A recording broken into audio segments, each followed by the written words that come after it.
ভালোবাসার উষ্ণতা। দ্বিতীয় অধ্যায়। সূচনা পর্ব। আয়নার সামনে দাঁড়িয়ে নিজেকে নিপুণভাবে পর্যবেক্ষণ করে যাচ্ছে মেয়েটি। শাড়ির আঁচলের ধার দিয়ে ক্ষত স্থানগুলো আবছা দেখা যাচ্ছে। শাড়ির আঁচলটা ফেলে দিলেই তার ক্ষত স্থানগুলো সেই বীভৎস রাতের স্মৃতিগুলোর প্রমাণ দিবে। গলার নিচ থেকে কোমর অবধি ক্ষত স্থান শুকিয়ে গেলেও রেশ রয়ে গেছে। অনেক কষ্টে প্রাণে বেঁচে গিয়েছিল সে। পুরনো বাড়িটি এই একটি রুম সাক্ষী হয়ে রয়েছে তার কান্না, আর্তনাদ, মনের গহীনে লুকিয়ে থাকা কষ্টের। একজন বলেছিল, ভালোবাসা জিনিসটা কারো কারো কাছে অমৃত তো কারো কারো কাছে বিষ। মেয়েটির ক্ষেত্রে ভালোবাসা নামক জিনিসটা বিষে পরিণত হয়েছে। একটা নামী পরিবারের অন্তরালের দাবা খেলা গুটি ছিল সে। 4 মাস পরেও কথাগুলো মনে পড়লে চোখের নোনা পানিধারা বাঁধ মানতে চায় না। পেটের দিকে নজর পড়তেই নিজেকে সামলে নেয় সে। আজ 8-12 সপ্তাহ চলত যদি বাচ্চাটিকে বাঁচানো যেত। বাঁচার আশাটুকুও শেষ হয়ে গেছে। এখন শুধু অয়ন সিকিদারের মুখোমুখি হবার পালা। চোখ মুছে নিজেকে নিজে শান্ত করতে বলে উঠে। মৃত ব্যক্তি ফিরে আসে না, প্রাপ্তিও আর ফিরে যাবে না সিকদার ভিলাতে। প্রাপ্তি সেই রাতে মারা গিয়েছে। জন্ম নিয়েছে খুশবু। খুশবু কাঁদবে না, তাকে যে ফিরতে হবে সিকদার ভিলায়। এতদিন যেই অয়ন সিকদার তার জীবন নিয়ে খেলেছে তাকে এখন শাস্তি দেবার পালা। অপরদিকে সন্ধ্যা 7টা। বউয়ের মতো সাজানো হয়েছে সিকদার ভিলাকে, এনগেজমেন্ট বলে কথা। শহরের সবথেকে জাঁকজমক সাজসজ্জা করা হয়েছে আজ ভিলা। নামিদামি সকল লোকেরা জমা হবে আজ এখানে। মহিমা সিকদার নিজে সব তদারকি করছেন। সিকদার কোম্পানির উত্তরাধিকারের আজ এনগেজমেন্ট বলে কথা, তাও আবার শহরের টপ 5 বিজনেসম্যানদের একজন, হেলাল খানের একমাত্র মেয়ের সাথে। এতদিনের স্বপ্ন আজ পূরণ হতে চলল মহিমা সিকদারের। অন্ধকার রুমের এক কোণায় প্রাপ্তির একটি ছবি হাতে বসে রয়েছে অয়ন। বাহিরের সাজসজ্জা কিছুই তাকে স্পর্শ করতে পারছে না। 4টা মাস পাগলের মতো খুঁজেছে প্রাপ্তিকে কিন্তু তার ছায়াকেও খুঁজে পায়নি সে। এক পাশে কিছু মদের বোতল, আরেক পাশে প্রাপ্তির ছবি, তার লেখা শেষ নোটটি, তার প্রেগন্যান্সির রিপোর্ট, আর মাঝে অয়ন। সবাই মেনে নিলেও এখনো প্রাপ্তির মৃত্যুটুকু মেনে নেয়নি অয়ন। তার বিশ্বাস পৃথিবীর কোনো এক কোণে প্রাপ্তি লুকিয়ে আছে। যেদিন তার রাগ ভেঙে যাবে সেদিন ঠিক ফিরে আসবে সে। দরজার কড়া নাড়ায় বিরক্ত হয়ে চেঁচিয়ে ওঠে অয়ন। আমার ঘরে কেউ ঢুকবে না, মানা করেছি তো একবার। কেন আসো তোমরা? আজ তোমাদের জন্য আমার মায়াবতী আমার কাছে নেই। আমার বাচ্চার বেড়ে ওঠা আমি দেখতে পাচ্ছি না। আর কি চাই তোমাদের? সব ফেরত দিয়ে দিয়েছি তো। কি চাই? অয়ন, আমি আবরার। আমাকে অন্তত আসতে দে। কি দেখতে এসেছো? আজ আমার এনগেজমেন্ট অয়ন। প্লিজ, আজ অন্তত পাগলামি করিস না। অয়নের জবাব না পেয়ে দরজা ঠেলে ভিতরে প্রবেশ করে আবরার। ঘরে একটা উটকো গন্ধ যেন ভেতরটাকে নাড়িয়ে দিতে সক্ষম। লাইটটা অন করতেই অয়নের মুখে বিরক্তির ছাপ ফুটে ওঠে। অন্ধকার যার চিরসঙ্গী, তার কি আলো পছন্দ হবে? চোখ কুঁচকি মুখ খিচে জিজ্ঞেস করে, কি চাই তোমার এখানে? দাদিজান অপেক্ষা করছে, তারা চলে এসেছে। একটা কথা বলবো ভাই, তোমার থেকে দুর্ভাগা আমি আমার লাইফে দেখিনি। অবশ্য আমিও যে কম তা নয়। দেখো না, আমি আমার পুরো পরিবার পাওয়া সত্ত্বেও একটা ভুল বুঝাবুঝির জন্য হারিয়ে ফেলেছি। তবে আমি জানতামই না আমার একটা অংশ প্রাপ্তির মাঝে রয়েছে, জানলে আমি তাকে মাথায় করে রাখতাম। নিজ থেকে আলাদা হতে দিতাম না। অথচ তুমি, সব জেনে বুঝে নিজের পরিবারটা হারিয়ে ফেলছো। তোমার একটা ভুল, এখন একটি রক্ত মাংসের মানুষ। তুমি জানো তোমার একটি ছেলে আছে, অথচ তুমি কখনো তার মুখে বাবা ডাকটি শুনবে না। আমি কি যাইনি রাইসার কাছে? আমি কি চাইনি আমার পরিবারটা থাকুক? কিন্তু পেলাম কোথায়? হারিয়ে গেল রাইসা আমার ছেলেটিকে নিয়ে। সত্যি বলো তো, তুমি কি রাইসা আপুর জন্য তার কাছে গিয়েছিলে? উহু, তুমি মহিমা সিকদারের কথায় ছেলেটিকে ছিনিয়ে নিতে গিয়েছিলে। আচ্ছা, এই পাওয়ার, প্রতিপত্তির জন্য তুমি ওই নিশি মেয়েটিকে বিয়ে তো করবে কিন্তু ভালোবাসতে পারবে তো? তুমি নিজেও জানো রাইসা আপুর মতো ভালো তোমাকে কেউ বাসতে পারবে না। আমরা হয়তো ভালোবাসার যোগ্য নই। তাই তো ভালোবাসার উষ্ণতা পেয়েও আমরা দুজন হারিয়ে ফেলেছি। তুমি জেনে বুঝে হারিয়েছো, আমি না জেনে। হা হা হা। যাও, আজ তোমার বিশেষ দিন বলে কথা, আমাকে এর মধ্যে টেনো না। আমি আমার প্রাপ্তিকে নিয়ে ভালো আছি। আবরারের মুখে কথা নেই, অয়ন তো ভুল কিছু বলেনি। সব পেয়েও হারিয়ে ফেলেছে সে। রাইসাকে এতটা কষ্ট দিয়ে ফেলেছে যে এখন তার ক্ষমা পাবে কিনা তাও জানে না। যখন আবরারকে অয়ন তার ছেলে এবং রাইসার কথা বলেছিল তখন নিজেকে স্বাভাবিক রাখতে পারেনি সে, নিজের ছেলেকে দেখার আকুলতায় ভুল করে ফেলেছে সে। মহিমা শিকদারকে ফোন করে সাথে সাথে জানায় এই খুশির খবর।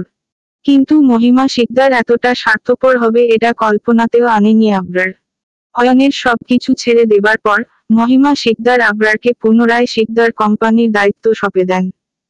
যার জন্য আবরারকে সোজা সাপটা জানিয়ে দেন, তুমি যদি চাও বাচ্চাটিকে আমাদের পরিবারে নিয়ে আসতে পারো, কিন্তু রাইসা নামক মেয়েটিকে যদি বিয়ে করতে চাও তবে তোমাকে শিকদার পরিবার ছাড়তে হবে।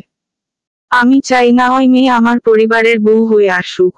অয়নকে নিয়ে আমার কোনো কালে মাথা ব্যথা ছিল না, কিন্তু এখানে তোমার ব্যাপার।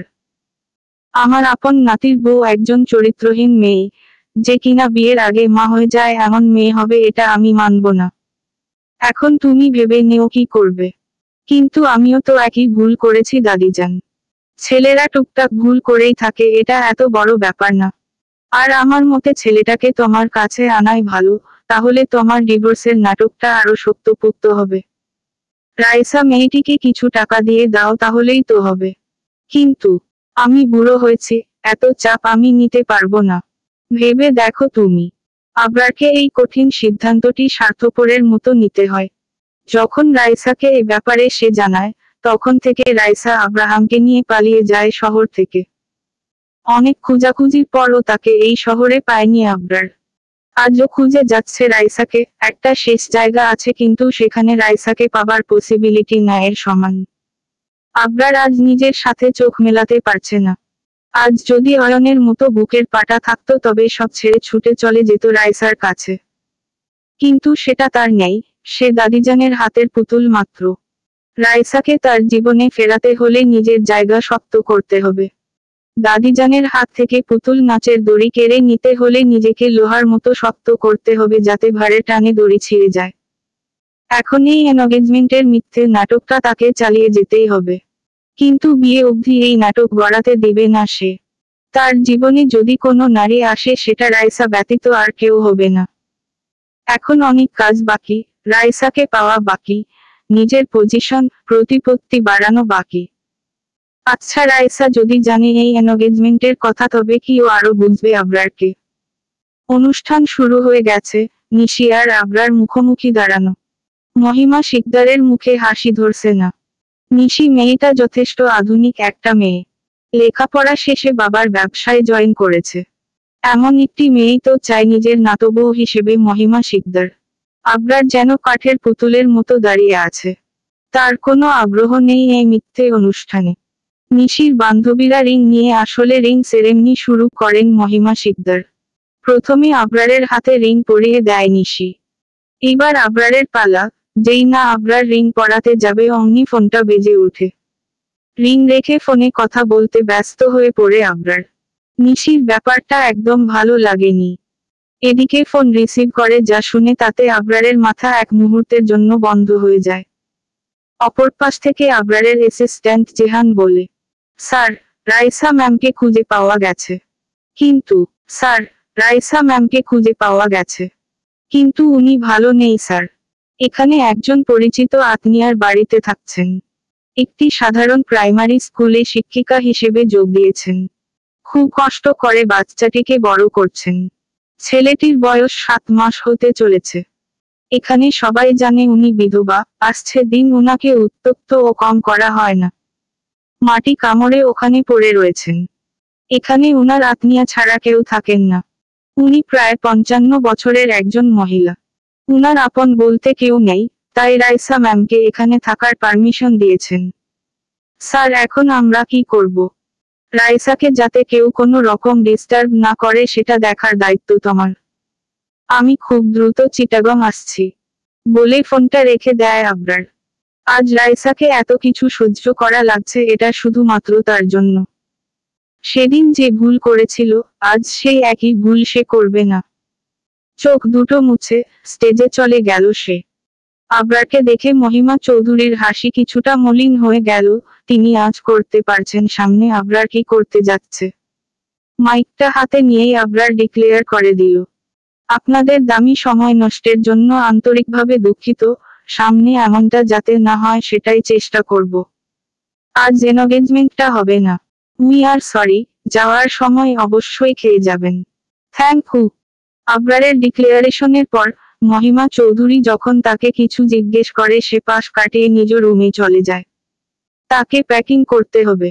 রাইসাকে একবার যেহেতু খুঁজে পেয়েছে আর হারাতে দিবে না সে।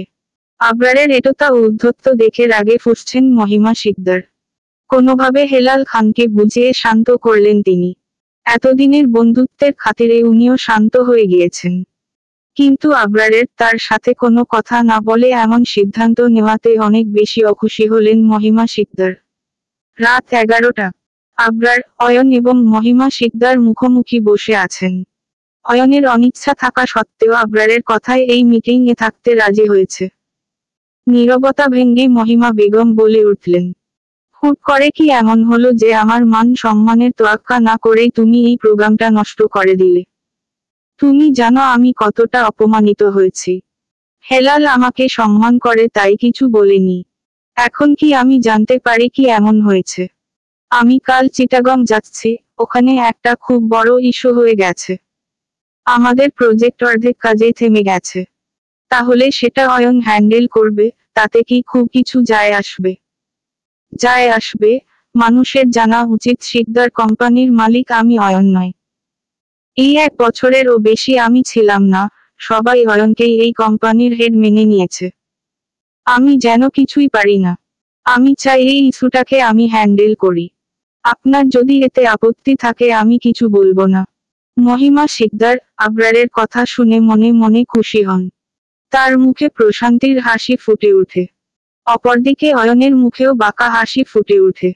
অয়ন খুব ভালোভাবে বুঝতে পারে প্রজেক্টের জন্য এভাবে ছুটে যাওয়ার মানুষ আবরার নয়। অয়ন আবার বলে ওঠে, এতদিন এখানে অয়ন সামলে এসেছে, এত কোনো বড় ইস্যু এখানে নেই, তাই এই 1 মাস অয়ন সামলাতে পারবে। আপনি 2 মাস সময় উনাদের কাছে নিয়ে নেন। আমার উপর ভরসা রাখেন, আমি আপনার বিশ্বাস ভাঙব না। এই না হতো আমার নাতি, আমি উনাদের সাথে কথা বলে নিব। আর অয়নকে বলে রাখি, ভেবো না এখানের দায়িত্ব তোমাকে দেওয়া হচ্ছে বলে তুমি সব সিদ্ধান্ত নিতে পারবে। এই 1 মাস তুমি আবরারের সাবস্টিটিউট হিসেবেই থাকবে। মহিমা শিকদারের কথা শুনে মুচকি হেসে অয়ন বলে, আমি তো সবসময় ভাইয়ের সাবস্টিটিউটই ছিলাম, এত ভাববেন না।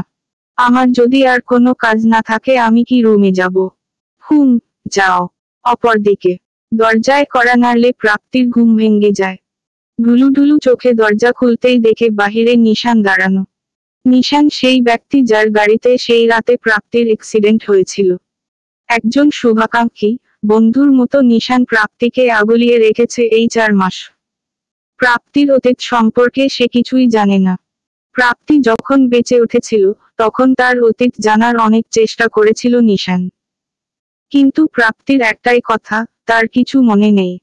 তাই আর ঘাটায় নি, তার নাম দেয় খুশবু। অনেকদিন যাবৎ প্রাপ্তির জন্য চাকরি খোঁজার চেষ্টা করে গেছে সে, কিন্তু পারেনি। তাই নিজের বাড়িতেই একটা রুম ভাড়া দেয় তাকে। নিশানের বাবা মা খুশবুকে নিজের মেয়ে হিসেবেই ভালোবেসে এসেছে। অসহায় মেয়েটি তাদের ছেলের গাড়ির নিচে পড়ে নিজের বাচ্চাও হারিয়েছে। বাঁচার আশাটুকু ছিল না, উপরওয়ালা হাতে ধরিয়ে বাঁচিয়ে দিয়েছে তাকে। নিশান এত রাতে আসার মতো লোক নয়। হুট করে এত রাতে তাকে দেখে খুবই অবাক হয় প্রাপ্তি। জিজ্ঞেস করে বসে, আপনি এত রাতে?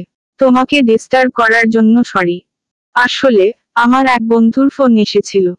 তোমার চাকরির ব্যবস্থা সে করে দিতে পারবে, কিন্তু তোমাকে ঢাকা যেতে হবে। আনোয়ার কোম্পানি লিমিটেড এর মেইন অফিসে একটি পোস্ট ফাঁকা আছে। আমার বন্ধু ওখানেই চাকরি করে। ও তোমার CV জমা দিয়ে দিয়েছে। ওরা পরশু ইন্টারভিউ নিবে। তুমি কি যাবে? আচ্ছা, আমার কোনো সমস্যা নেই। এমনিতেও আমি ঢাকা যেতে চেয়েছিলাম। অতীতের কিছু প্রশ্নের উত্তর যে আমার চাই। তোমার কি কিছু মনে পড়েছে? না, তবে ওখানে যেহেতু আমার অতীত তাই সেখানে গেলেই উত্তরগুলো পাবো। বেশ, আমি কাল তোমাকে নিয়ে যাব। এতদিন আমাকে আশ্রয় দেবার জন্য ধন্যবাদ। এটা আমার দায়িত্ব ছিল। আচ্ছা, একটা কথা জিজ্ঞেস করব। করুন। তোমার হাসবেন্ডকে যদি খুঁজে না পাও, তুমি কি তোমার জীবন নতুন করে শুরু করবে না? আমি জানি না, আমার প্রশ্নের উত্তরগুলো না পাওয়া অবধি আমি সত্যিই জানি না কি করব। এতদিন তোমাকে বলিনি, তবে আজকে কিছু জিজ্ঞেস করব, উত্তর দিবে। জি, বলুন। যদি কোনোদিন অতীতকে প্রত্যাখ্যান করো, তবে কি আমাকে তোমার ভবিষ্যৎ মানাতে পারবে? আজ উত্তর দিতে হবে না। তুমি ভেবেচিন্তে উত্তর দিও। আহ, আমি কিছু ভাবিনি এই ব্যাপারে। প্লিজ ভেবে দেখো, বলে নিশান বেরিয়ে যায়। প্রাপ্তি তখনও সেখানে দাঁড়িয়ে রয়েছে। যতই অয়নের প্রতি রাগ, অভিমান জমে থাকুক, সে অয়নের জায়গা কাউকে দিতে পারবে না। অয়ন হয়তো তাকে ভুলে অন্য কাউকে নিজের জীবনে জায়গা দিয়েছে, ধুমধাম করে এনগেজমেন্ট করছে, কিন্তু প্রাপ্তি এখনো তার মনের গহীনে অয়ন নামক মানুষটিকে পুষে রেখেছে। সেই অয়নের সাথে বোঝাপড়া এখনো বাকি, যে কিছু প্রশ্নের উত্তর পাবার সময় চলে এসেছে। শুধু সময়ের অপেক্ষা। 2 দিন পর সকাল 9টার মধ্যে স্কুলে ঢুকতে হবে রাইসাকে। আব্রাহামকে রেখে যেতে মন চায় না। মাত্র বসা শিখেছে ছেলেটা, কিন্তু উপায়ন্তর না পেয়ে চাকরিটা করতেই হবে। রেশমা আন্টি এই বিপদে থাকার জন্য ছাদ দিয়েছেন নেই কত। ছেলে আর নিজের ভরণপোষণের খরচটা তো তারই চালাতে হবে। শরীরটা দিন দিন খারাপের দিকে যাচ্ছে। প্রেগন্যান্সির সময়ের থেকে কিছু কমপ্লিকেশনগুলো রয়ে গিয়েছে। মাঝে মাঝে ভয় হয় ছেলেটাকে একা করে দিয়ে না ফেরার দুনিয়াতে চলে যাবে না তো সে। না না, এসব কি ভাবছে, এখনো কত দায়িত্ব বাকি। চিকিৎসা করাতে হবে, কিন্তু টাকাও লাগবে। এখন বিভিন্ন টেস্ট করতেই 10,000 পকেট থেকে খসে পড়ে। রেশমা বেগমের কাছে ছেলেকে বুঝিয়ে দিয়ে স্কুলের দিকে রওনা দিবে রাইসা। দরজাটা খুলে বের হতেই হাত পা জমে গেল তার। দরজার বাহিরে সেই মানুষটি দাঁড়ানো, যার কাছ থেকে পালাতেই এই দূর শহরে ছেলেকে নিয়ে বহু কষ্টে জীবন কাটাচ্ছে সে। আবরার রাইসাকে প্রায় বছর খানিক পর দেখছে। গোলগাল চেহারার ফর্সা মেয়েটি যেন হাড্ডিসার হয়ে গেছে। আজ তার চোখে সেই ঔজ্জ্বল্য নেই, চোখের নিচের কালি যেন তার নির্ঘুম রাতের বর্ণনা দিচ্ছে। এক পাশে বেনুনি করে কালো শাড়ি পরিহিতা নারীটি এক সময়ই তার সকল হাসির কারণ ছিল। অথচ আজ এই নারীর সকল কষ্টের কারণ সে। তার জন্য এই নারীটিকে সকল প্রকার বঞ্চনা মুখ বুজে সহ্য করতে হয়েছে। আবরার 2 কদম এগিয়ে রাইসার সামনে এসে দাঁড়ায়। রাইসা এখনো চুপটি করে দাঁড়িয়ে আছে। মনের মধ্যে কিছু ভয়, জোরতারা মনের মধ্যে উকি দিচ্ছে। তবে কি আব্রাহামকে কেড়ে নিতে এত দূর চলে এসেছে সে? আবরার নীরবতা ভাঙতে বলে উঠল, কেমন আছিস রাইসু? কথা বলবি না? ভয় নেই, ছেলেকে নিতে আসিনি। বরং মা ছেলে দুজনকেই একসাথে নিয়ে যেতে এসেছি। বড্ড দেরি করে ফেলেছি, তাই না রে? অনেক ভুল করেছি, হয়তো সেই ভুলের ক্ষমা হয় না। কিন্তু এই একটা বছর আমি যা বুঝেছি তা হলো আমার তোকে দরকার, খুব করে দরকার। তুই যে আমার রক্তে মিশে আছিস রাইসা। আমার তোকে ছাড়া চলবে না, এই কয়েক মাস পাগলের মতো খুঁজেছি তোকে। আমি সেদিন বাধ্য ছিলাম, আজ নয়। আমি তোর কাছ থেকে আব্রাহামকে কখনো কেড়ে নিব না। আমার যে আমার পুরো পরিবার চাই। রাইসু প্লিজ একটা সুযোগ দে, আমি নিজেকে তোর যোগ্য করে তুলব, তোরে কোনো কষ্ট পেতে দিব না। প্লিজ রাইসু। এতক্ষণ চুপ করে আবরারের কথা শুনে যাচ্ছিল রাইসা। এতদিনের কষ্টগুলো যেন তাজা হয়ে উঠেছে আবরারকে দেখে। আবরার যে কথাগুলি বলল, কথাগুলি শোনার প্রতীক্ষা এতগুলো বছর সে করেছে। চোখ থেকে না চাইতেও সোডিয়াম আর পটাশিয়াম ক্লোরাইড মিশ্রিত জল গড়িয়ে পড়ছে। এটা অতীব খুশিতে নাকি সদ্য তাজা হওয়া মনের ক্ষতে, এটা বুঝতে পারছেন না রাইসা। খুব কষ্টে নিজেকে সামলিয়ে বলে উঠে। খুব কষ্টে নিজেকে সামলিয়ে বলে উঠে। সময়টাও ঠিক মতো বলতে পারলি না, 1 বছর নয়, 1 বছর 2 মাস 13 দিন। যখন আমার তোকে সবথেকে বেশি দরকার ছিল, তখন আমি তোকে কাছে পাইনি। তোর কাছে আব্রাহাম কোনোদিন তোর ছেলে ছিলই না, ও শুধুমাত্র এক রাতে ভুল ছিল। তুই তো ওকে এবর্ট করতে চেয়েছিলি। সত্যি বলতে আজ থেকে কয়েক মাস আগেও যদি তুই এই কথাগুলি বলতে আমি মেনে নিতাম। আমি হয়তো তোর ভালোবাসায় অন্ধ হয়ে তোকে ক্ষমা করে দিতাম, তোর সাথে পরিবার সাজানোর কথাও ভাবতাম। কিন্তু আজ না, কাল তোর দাদিজান আবার যখন আদেশ দিবে তুই আবার আমাকে একা করে দিবি। আফটার অল তুই কোম্পানির মালিক বলে কথা। এত সবকিছু পেয়ে সেগুলো ছেড়ে দেওয়ার মতো সাহস কি আদৌ আছে তোর? আমি সত্যি বলছি, তুই একবার আমাকে বিশ্বাস করে দেখ। আমি দাদিজানকে ভালোবাসি ঠিকই, কিন্তু উনার অন্যায় আবদার আর মেনে নিব না।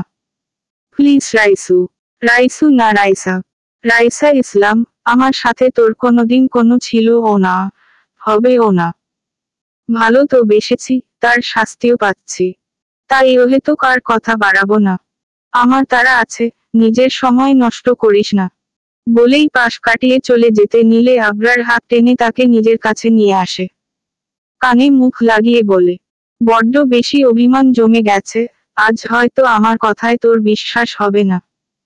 কিন্তু কথা দিচ্ছি তোর অভিমানগুলোকে আবার ভালোবাসায় পরিণত করব। নিজেকে তোর এবং আব্রাহামের যোগ্য প্রমাণ না করা অবধি আমি যাচ্ছি না। আমি এজন্য ভালোবাসি না যে তুই আমার বাচ্চার মা, আমি তোকে ভালোবাসি কারণ তুই আমার রন্ধ্রে মিশে আছিস। তোকে যে আমার চাই, খুব করে চাই। তুই আমার হতে বাধ্য। রাইসা কোনো রকম ধাক্কা মেরে আবরারকে নিজের কাছ থেকে সরিয়ে দেয়। আবরার টাল না সামলাতে পেরে খানিকটা দূরে সরে যায়।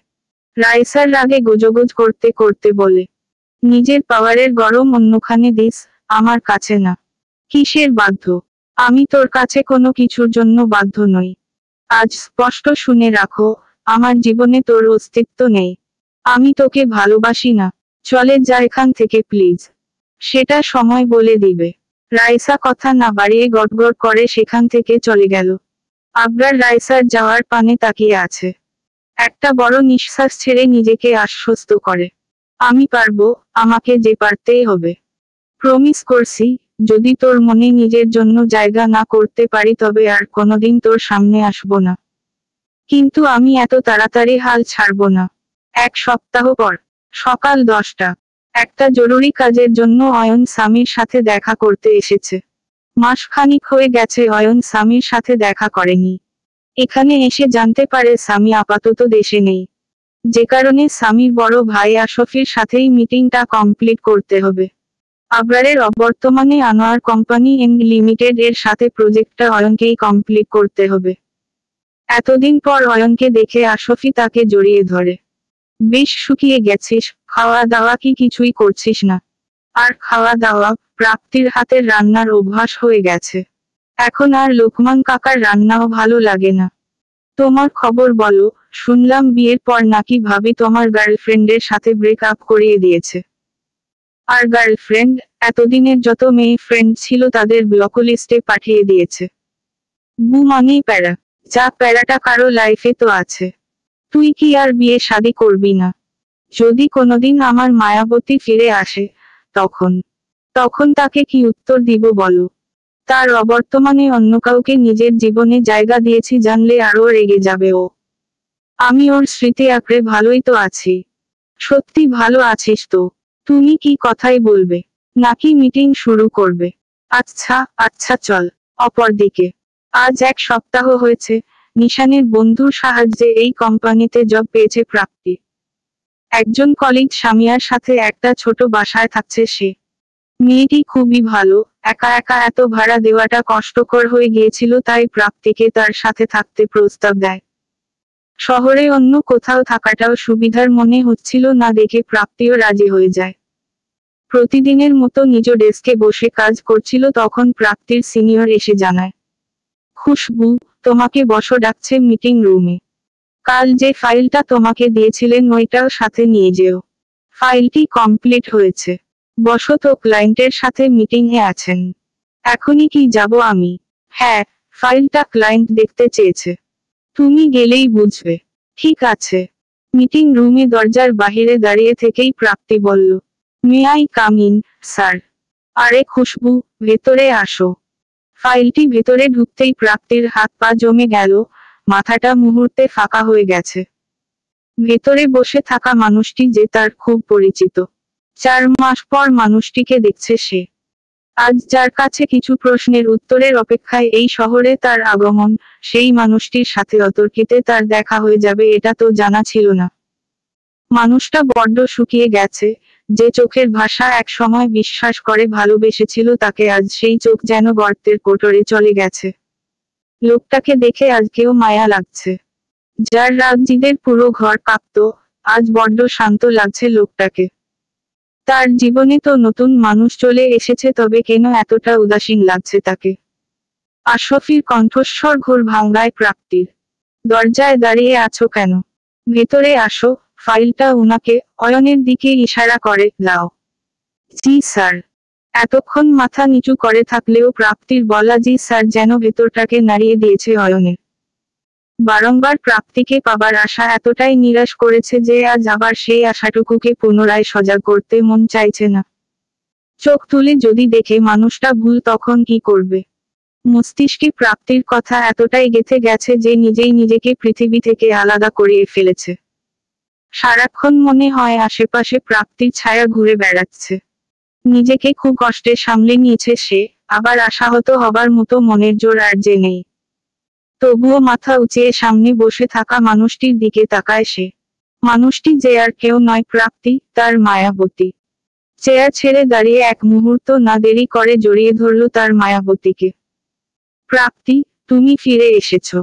সত্যি ফিরে এসেছো তুমি। কেন ছেড়ে গিয়েছিলে আমায়? তোমার রাগ হয়েছিল আমার উপর, আমায় বকতে পারতে, তুমি যা শাস্তি দিতে আমি মাথা পেতে নিতাম। তুমি জানো, এই 4 মাস পাগলের মতো খুঁজেছি তোমায়। কোথায় হারিয়ে গিয়েছিলে তুমি? অয়নের কাছ থেকে কোনো মতে নিজেকে ছাড়িয়ে বলতে লাগলো প্রাপ্তি। আপনার কোথাও ভুল হচ্ছে স্যার। আমি প্রাপ্তি নই, প্লিজ পাবলিক প্লেসে এমন অসভ্যতা করবেন না। প্রাপ্তি, এভাবে কেন বলছো? আমার প্রাপ্তিকে আমি অন্ধকারের মাঝেও চিনে নিব। তুমি এভাবে কেন বলছো? আবার বলছি আমি প্রাপ্তি নই। আমি আপনাকে চিনি না। এবার মেজাজ খারাপ হতে লাগলো অয়নের। প্রাপ্তি কেন নিজেকে তার থেকে আড়াল করতে চাইছে? এতটা রাগ জমে আছে যে সে অয়নকে চিনতে চাইছে না। নিজেকে সংবরণ করে অয়ন আবার প্রাপ্তির কাছে যায়, তার হাত দুইটি প্রাপ্তির গাল আলতো করে ছুঁয়ে বলে, প্রাপ্তি, তুমিও জানো আমিও জানি তুমি আমার প্রাপ্তি, তাহলে কেন অস্বীকার করছো তুমি? রাগ হচ্ছে বলতে পারো, এভাবে আমাদের সম্পর্কটা অস্বীকার তো করো না। অয়নের হাত দুটো ছিটকে চেঁচিয়ে ওঠে প্রাপ্তি। বারবার অসভ্যতা কেন করছেন? আমি প্রাপ্তি নই, আমার নাম খুশবু। আপনি বারবার কেন জোর করে যাচ্ছেন? আমি আজকের আগে আপনাকে দেখিও নি। স্যার, এই আপনার ফাইল। প্লিজ আমি আসছি। বলেই মিটিং রুম থেকে বেরিয়ে গেল প্রাপ্তি। দৌড়ে ওয়াশরুমে চলে গেল সে, পানি ছেড়ে অজরে কাঁদতে লাগলো।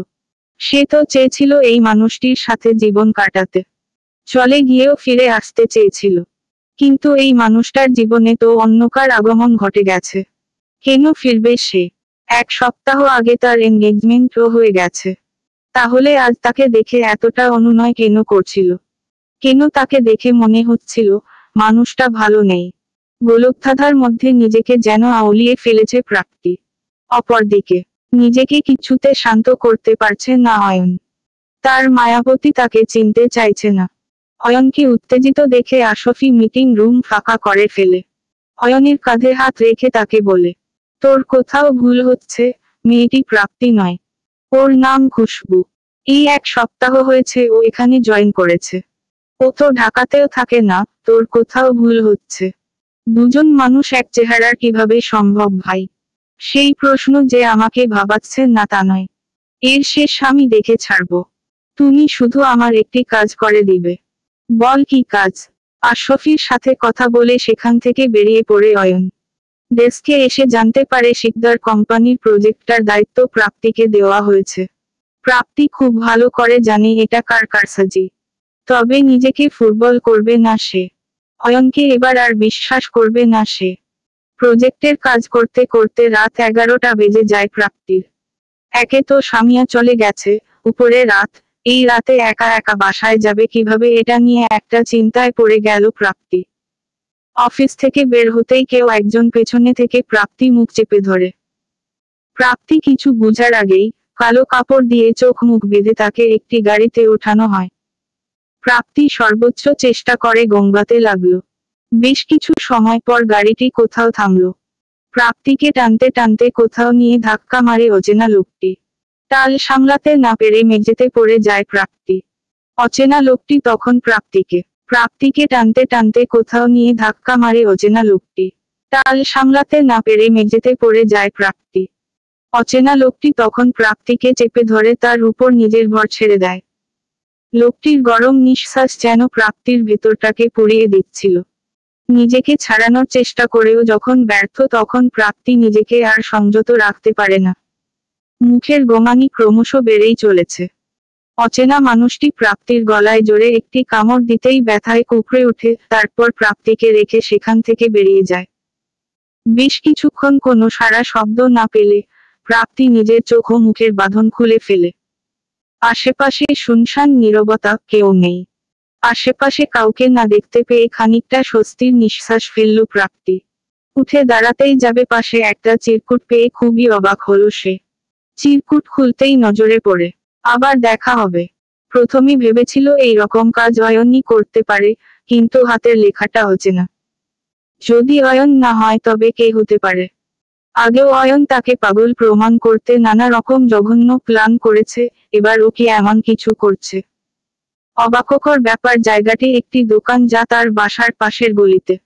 অচেনা লোকটি তাকে এখানে কেন নিয়ে আসলো? যদি তার কোনো খারাপ মতলব থাকতো তবে তো নীরব কোনো জায়গায় নিয়ে যেতে পারত। মাথাটা বড্ড ব্যথা করছে, তখন পড়ে যেয়ে মাথায় বেশ জোরে আঘাত পেয়েছে সে, হাঁটুও খানিকটা ছিলে গেছে। খুব কষ্টে বাড়ির পানে রওনা দিল।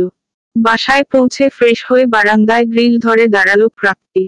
গলার জায়গাটা এখনো জ্বলছে। নিজেকে শান্ত করাটা এখন খুব জরুরি হয়ে পড়েছে। কিন্তু কিছুতেই নিজেকে শান্ত করতে পারছে না সে। আজ অয়নকে দেখে মন বারবার চাইছিল যা হয়েছে ভুলে যাও। মানুষটা ভালো নেই, কিন্তু 4 মাস আগে ঘটে যাওয়া ঘটনা তাকে বারংবার অয়নের প্রতি ঘৃণা বাড়িয়ে দিচ্ছে। মানুষের ভেতর কত রূপ থাকে সেটা বোঝা যে খুব কঠিন। সোডিয়ামের লাইটের আলো প্রাপ্তির অতীতের কালো দাগ যেন আরো সুস্পষ্ট করে তুলেছে। প্রাপ্তি তো ফিরে যেতে চেয়েছিল, কিন্তু সে পথ অয়ন নিজে বন্ধ করে দিয়েছিল। অ্যাক্সিডেন্টে যখন বাচ্চাটিকে হারিয়ে প্রাপ্তি নিঃস্ব তখন বাঁচার তাগিদে খড়কুটোটুকু জড়িয়ে ধরতে চেয়েছিল, নিজের ভঙ্গুর সম্পর্ককে নতুন রূপ দিতে চেয়েছিল সে। কিন্তু তা আর হলো কই? অয়নকে যখন ফোন দিয়েছিল তখন একটি মেয়ে কণ্ঠস্বর ফোনটি রিসিভ করে। প্রাপ্তি কিছু বলার আগেই মেয়েটি বলে, হ্যালো, কে বলছেন? অয়ন বাথরুমে আছে, আমাকে বলতে পারেন। হ্যালো। অয়ন, বের হও, কেউ তোমাকে ফোন করেছে। কে ফোন করেছে? জানি না, চুপ করে আছে। রেখে দাও, গুরুত্বপূর্ণ সময়ে শুধু ফাউল রং নাম্বারে ফোন আসে। রেখে দাও আর তুমি এখানে আসো। আচ্ছা। ফোনের অপারের অয়ন আর মেয়েটি কথোপকথন শুনে অয়নের প্রতি ভালোবাসাটুকু শূন্য হয়ে যায়। সে তো ভালোই আছে, শুধু শুধু তার জীবনে অনাকাঙ্ক্ষিত ব্যক্তি হয়ে ফিরে যাবার তো দরকার নেই। হয়তো তার প্রয়োজন অয়নের জীবনে ফুরিয়ে গেছে। থাক না সে নিজের মানুষকে নিয়ে, প্রাপ্তি না হয় মরে গেছে সারা জীবনের জন্য। সেদিনের পর থেকে প্রাপ্তি নিজ আত্মসত্তাকেও প্রকাশ করতে দেয়নি। নিশান ও তার পরিবার বহুবার তাকে তার অতীত সম্পর্কে জানতে চেয়েছে। কিন্তু প্রাপ্তি লুকিয়ে গেছে, তবে মনের মাঝে হাজারো প্রশ্ন উকিঝুঁকি দেয়। কেন অয়ন প্রাপ্তির সাথে এমন করেছে? যদি একটা বাচ্চাই প্রয়োজন ছিল তবে প্রাপ্তি কেন? আরো কত মেয়ে রয়েছে যারা টাকার বিনিময়ে সব করতে রাজি। কেন অয়ন প্রাপ্তির জীবনটাকেই ছারখার করতে চলে এলো? অতীতের কথা মনে পড়তেই চোখ ভিজে এসেছে। কাল সকালে ওই মানুষটাকে আবার দেখতে হবে। মাথা ব্যথাটা তীব্রতর হচ্ছে। কখন যে ঘুমের দেশে পাড়ি দিয়েছে প্রাপ্তি নিজের ও হুঁশ নেই। অপরদিকে রাত 3টা। আব্রাহাম কান্নায় ঘুম ভেঙে গেছে রাইসার। বাচ্চাটা খুব জোরে জোরে কাঁদছে, সচরাচর এভাবে আব্রাহাম কখনোই কাঁদে না। মাথায় হাত রাখতেই চমকে উঠে রাইসা। গা জ্বরে পুড়ে যাচ্ছে বেচারার। এত রাতে কোথায় যাবে, কি করবে, কিচ্ছু মাথা কাজ করছে না তার। দৌড়ে রেশমা বেগম ঘুম থেকে জাগায় যে। রাত 3টায় ছেলেটাকে কোথায় নিয়ে যাবে বুঝতে পারছে না সে। রাইসার উত্তেজনা শান্ত করতে রেশমা বেগম বলেন, আচ্ছা রাইসা, শান্ত হ। কিচ্ছু হবে না, আমি ড্রাইভ করে দিয়ে যাচ্ছি দরকার হলে। রাতে কোনো না কোনো হসপিটাল খোলা তো থাকবে। সরি আন্টি, আপনাকে এত রাতে এভাবে হয়রানি করার জন্য। আব্রাহাম আমার সব আন্টি, আমি ওকে ছাড়া সত্যি কিচ্ছু ভাবতে পারি না। ইটস ওকে, চলো আমি চাবি নিয়ে আসছি। বাইরে বের হতেই একটি কালো গাড়ি দেখে অবাক রাইসা। গাড়িটা আবরারের, তার মানে বান্দা এখনো যায়নি। বিগত 7 দিন লোকটা গাড়ি নিয়ে তার বাড়ির সামনেই বসে থাকে। সকাল সন্ধ্যা এভাবে রাইসার সামনে ঘুরঘুর করে উত্তপ্ত করাই এই বান্দার মূল উদ্দেশ্য। যেন আঠার মতো লেগে আছে রাইসার সাথে সে। রাইসা আর রেশমা বেগমকে হন্তদন্ত করে বের হতে দেখে গাড়ি থেকে বেরিয়ে আসে আবরার। আজকাল রাতগুলো নির্ঘুম কাটে তার। রাইসাকে এক ঝলক না দেখলে ঘুমেরা যেন তার কাছে আসতেই চায় না। রাইসার উদ্বিগ্ন মুখখানা তাকে জানান দিচ্ছে কিছু একটা গুরুতর ঘটেছে। রাইসাকে প্রশ্ন করলে কোনো উত্তর পাবে না, এটা তার অজানা নয়, তাই সরাসরি রেশমা বেগমকে প্রশ্ন করে সে। রেশমা বেগম আব্রাহামের শারীরিক অবস্থার কথা সব খুলে বলে আবরারকে। আবরার এক মুহূর্তে দেরি না করে বলে, আন্টি, আপনি বাসায় থাকুন, আমি নিয়ে যাচ্ছি ওদের। আন্টি, ওকে বলে দিন আমার এবং আমার বাচ্চার কারোর দয়ার দরকার নেই। আন্টি, এটা জেদের সময় নয়, ওকে বলুন প্লিজ গাড়িতে উঠতে। It will be fast. Aunty, আমি বললাম তো আমাদের কারোর দয়ার দরকার নেই। এত আহ্লাদ এতদিন কোথায় ছিল? প্লিজ আন্টি, দেরি হয়ে যাচ্ছে। চুপ করবে তোমরা? বাচ্চাটার জ্বর 102 ডিগ্রি আর তোমরা পড়ে আছো নিজেদের জেদ নিয়ে। এই রাতে আবরারের সাথে যাওয়াটাই সেফ হবে রাইসা। আমার এজ হয়েছে, আমি এতটা দ্রুত হয়তো নিতে পারবো না। প্লিজ জেদ করো না। নাও গো। রেশমা বেগম অগত্যা বাধ্য হয়ে আবরারের সাথেই হাসপাতালের দিকে রওনা হয় রাইসা। হাসপাতালের করিডোরে দাঁড়িয়ে আছে তারা। ভেতরে ডাক্তার আব্রাহামকে দেখছেন। আব্রাহামের অসুখটা প্রায়ই হয়, তবে এই 1 মাস তার কোনো সমস্যা হয়নি। রাইসা চিন্তিত মুখে এক কোণায় দাঁড়িয়ে আছে। আবরার তাকে নিপুণ দৃষ্টিতে দেখে যাচ্ছে। এই মেয়েটার কত রূপ! 1 বছর আগে এই মেয়েটি ছিল বেখেয়ালি, প্রাণোচ্ছল একটি নারী, যাকে দেখলে তার মনে হাজারো রঙের মেলা লাগত। হ্যাঁ, তখন এই অনুভূতিকে ঠিক কি বলে সেটা জানত না। অথচ আজ সেই নারী তার বাচ্চার মা, নিজের শরীরের কথা চিন্তা না করে হাসপাতালের করিডোরে পাংশু মুখে দাঁড়িয়ে আছে। ডক্টর সিদ্দিক হুসেইনের ডাকে ধ্যান ভাঙে আবরারের। জি বলেন। বাবুর বাবা মা কি আপনারাই? জি বলেন। আমার কেবিনে আসুন, কিছু কথা বলার আছে। চিন্তিত মুখে মুখোমুখি বসা ডক্টর সিদ্দিক এবং আবরার রাইসা। ডক্টরের হঠাৎ কেবিনে ডাকা তাদের চিন্তায় ফেলে দিয়েছে।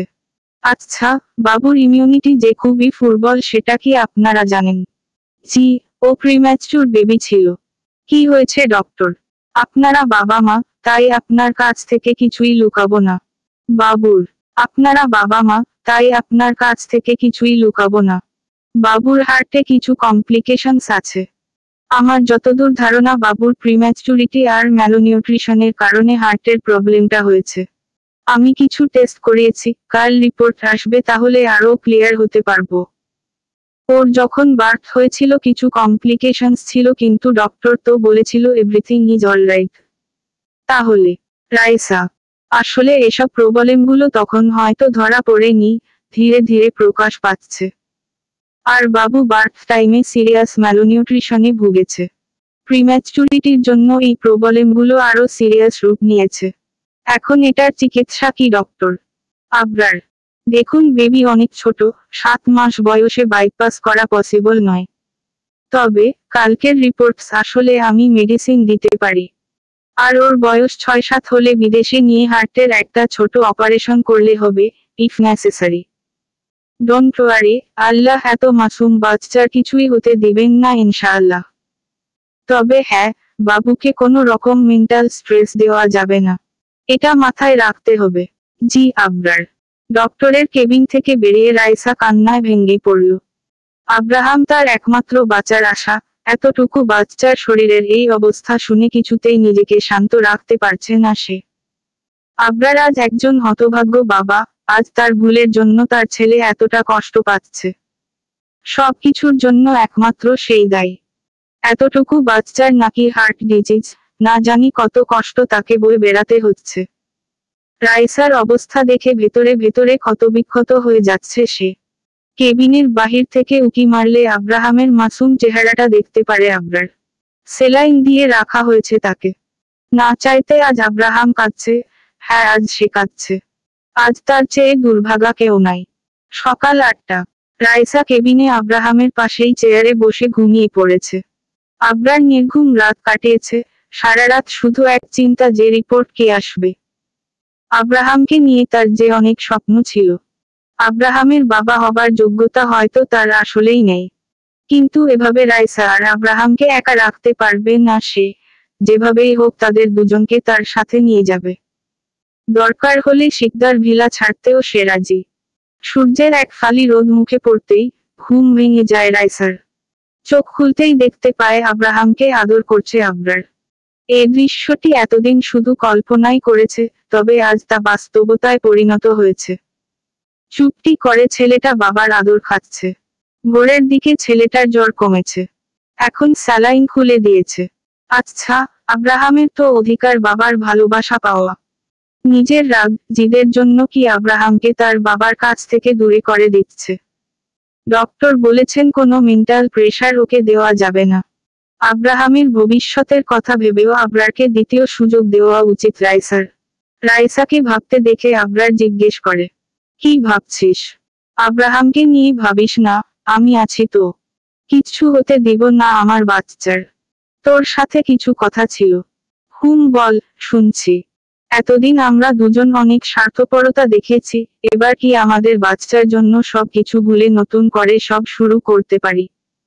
আব্রাহামের একটা কমপ্লিট ফ্যামিলি দরকার, যা আমি একা ওকে কখনোই দিতে পারবো না। আর তুই যদি ওকে শুধু আপন করে নিতে চাস, সেটাতেও রাজি। আমি শুধু ওর হ্যাপিনেস চাই। তুই জানিস তুই কি বলছিস? আমাদের সম্পর্কে আছেই তো এই একটা সুতো, ওর যদি কিছু হয়ে যায় আমাদের কিছুই থাকবে না। ওর জন্য না হয় আবার একটু চেষ্টা করি। আমি তোকে ভালোবাসি রাইসা, আমাদের সম্পর্কে ওই একমাত্র সুতো নয়। আমি জানি হয়তো আমি তোর জন্য পারফেক্ট নই, কিন্তু আমি আমাকে বদলে নিব দেখিস। আমি তোদের কোনো কষ্ট পেতে দিব না। প্লিজ আমাদের বাপ ছেলেকে একা করে দিস না। আমার যেমন ওকে দরকার তেমন তোকেও দরকার। আমি তোদের দুজনকেই যে চাই। কিন্তু দাদি, আমি এসবের পরোয়া এখন আর করি না। কি হবে বল? যদি শিকদার টাইটেল না থাকে, টাকা পয়সা কি সব?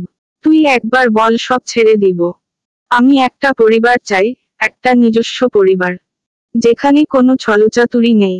প্লিজ রাইসা, এবার যদি কিছু করেছিস তো দেখবি আমি কি করি। তুই বললে জীবনটুকু দিয়ে দিব, তবে তোকে কষ্ট দিব না, আই প্রমিস। রাইসার চোখ চিকচিক করছে, সব অভিমান, রাগ অশ্রু রূপে পড়ছে। আব্রাহামকে শুইয়ে রাইসার কাছে হাঁটু গেড়ে বসে আবরার দুটো হাত দিয়ে তার গাল দুইটি ধরে বলে, অনেক কাঁদিয়েছি, আর কাঁদাবো না। এই মুক্তকণার দাম যে অনেক। এত ক্ষতি করা যায়? রাইসা আর না পেরে আবরারের বুকে মুখ লুকায়, এটা যে তার সবচেয়ে প্রশান্তির জায়গা। আজ সে তার ভালোবাসার মানুষটিকে পেয়েছে।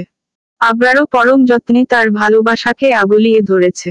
অপরদিকে প্রাপ্তির মনটা খচখচ করছে, কেন জানে মনে হচ্ছে কেউ তাকে ফলো করছে। কিন্তু পেছনে কেউ নেই। বারবার পেছনে ফিরলে কাউকে দেখতে পাচ্ছে না সে। তবে সেই অচেনা লোকটি তার পিছু নিয়েছে। অফিস যাবার জন্য রিক্সা খুঁজে যাচ্ছে, কিন্তু কোনো রিক্সা না পাওয়ায় হেঁটে মরে যেতে হচ্ছে তাকে। রাস্তায় হাঁটার সময় বারবার মনে হচ্ছে কেউ তার পিছু নিয়েছে। এবার মনে হচ্ছে মানুষটি তার খুব কাছে চলে এসেছে। দেরি না করে পিছনে ফিরলেই দেখতে পায়, আপনি এখানে? কেন বলতো? আমি আসতে পারি না। দেরি না করে পিছনে ফিরলেই দেখতে পায় নিশান পেছনে দাঁড়িয়ে আছে। হুট করে নিশানকে দেখে প্রথমে প্রাপ্তি ও চমকে উঠে। প্রাপ্তিকে ঘাবড়ে যেতে দেখে নিশান জিজ্ঞেস করে, খুশবু, তুমি ঠিক আছো তো? জি, আমার কি হবে? তোমাকে খুব টেন্স লাগছে, তাই আর কি। আপনি কখন এসেছেন? আমার অ্যাড্রেস কিভাবে পেলেন? সকালে এলাম, আর অ্যাড্রেস আমার বন্ধুই দিল, বলল তুমি নাকি এখানে থাকছো। আসলে তুমি তো বেশ কিছুদিন হয়েছে এখানে, তাই দেখতে এলাম। অফিস যাচ্ছ বুঝি? জি। আন্টি আঙ্কেল কেমন আছেন? ভালো। তোমার গলায় কি হয়েছে? কিছু না, অ্যালার্জি আর কি। চলুন, হাঁটতে হাঁটতে কথা বলি। নিশান আর বেশি ঘাটায় না, প্রাপ্তিও খুব অপ্রস্তুত হয়ে পড়ে নিশানের প্রশ্নে। একবার বলতে চেয়েও থেমে যায়। শুধু শুধু নিশানকে টেনশন দেওয়ার মানে হয়। তারা দুজন হেঁটেই রওনা দিল মেইন রোডের দিক। আড়াল থেকে কেউ একজন খুব নিপুণভাবে তাদের লক্ষ্য করছিল। প্রাপ্তির চলে যাওয়ার দিকে তার শান্ত নজর। প্রাপ্তির, নিশানের সাথে চলে যাবার পর সেও গাড়িতে বসে রওনা দেয় গন্তব্যে। সকাল 11:30টা। প্রাপ্তি ডেস্কে বসে নতুন প্রজেক্টে কাজ করে যাচ্ছে। আজকে সাইট ভিউইং এর জন্য নারায়ণগঞ্জ যেতে হবে অয়নের সাথে। প্রাপ্তি প্রথমে আপত্তি জানালেও আশফির উপর কথা বলতে পারল না। মনে মনে অনেক বেশি বিরক্ত সে, কিন্তু কিছুই করার নেই।